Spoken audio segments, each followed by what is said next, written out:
আসসালামাইকুম আমার কলিজারা পুরা ভাইয়ারা সবাই কেমন আছো? আজকে আমি পাটিসাপটা পিঠা বানাবো একদম সিম্পলভাবে। পাটিসাপটা পিঠা বানানোর জন্য এখানে নিলাম মিক্সিং বলে চালের গুঁড়ো। তোমরা চাইলে, আমি শুকনা চালের গুঁড়োটা নিছি, তোমরা চাইলে ভিজা চালের গুঁড়োটাও নিতে পারো। দিয়ে দেবো সামান্য ময়দা, দিয়ে দেব গুঁড়ো দুধ, অপশনাল, এটা তোমরা চাইলে দিতে পারো।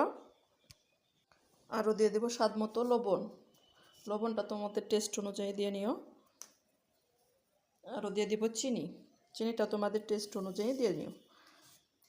এখন সব উপকরণগুলো ভালোভাবে একটা সাহায্যে মিশিয়ে নেব।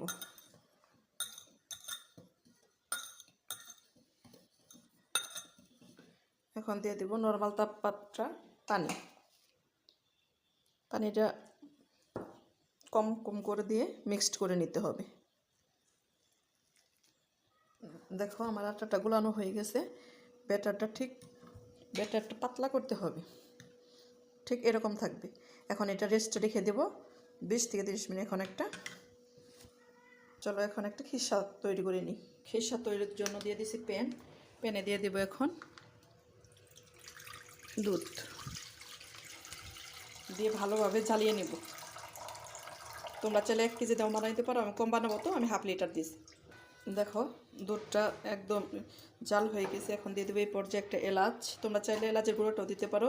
দিয়ে দেবো সামান্য চিনি, আমি সাথে গুড় ব্যবহার করব। আরও কিছুক্ষণ জ্বালিয়ে নেব। দেখো দুধটা একদম ঘন হয়ে গেছে। এইদিকে দিয়ে দিব খিসাটা বানাবো আমি চালের গুঁড়ো দিয়ে। চালের গুঁড়োটাকে পানি দিয়ে ভিজিয়ে রেখেছি, এখন দিয়ে দিব। চালের গুঁড়োটা দিয়ে ভালোভাবে নাড়তে হবে, নয়তো লেগে যেতে পারে। এদিকে দিয়ে দেবো সেই গুড়, এটা হচ্ছে খেজুরের গুড়, তোমরা চাইলে আখের গুড় দিয়েও বানাতে পারো। আরও দিয়ে দেবো নারিকেল, কোরানো নারিকেল, তোমরা এটা অপশনাল, এটা চাইলে দিতে পারো এই খিসাতে, না চাইলে না দিতে পারো। আমার কাছে খেতে ভালো লাগে তাই দিয়ে দিলাম। দেখো খিসাটা পুরোপুরি রেডি, আমি এখন নামিয়ে নেব চুলা থেকে, ঘন হয়ে যাবে। চলো ভেজে নিচ্ছি পাটিসাপটা পিঠাগুলো। এখানে দিয়ে দিলাম ব্যাটারটা, দিয়ে ভেবে উল্টিয়ে নিতে হবে। এখন দিয়ে দেব সেই খিসাটা দিয়ে ভালোভাবে উল্টিয়ে দেব। দেখো পিঠাটা উল্টিয়ে নিচ্ছি। এভাবে সবগুলো পিঠাই উল্টিয়ে ভেজে নেব।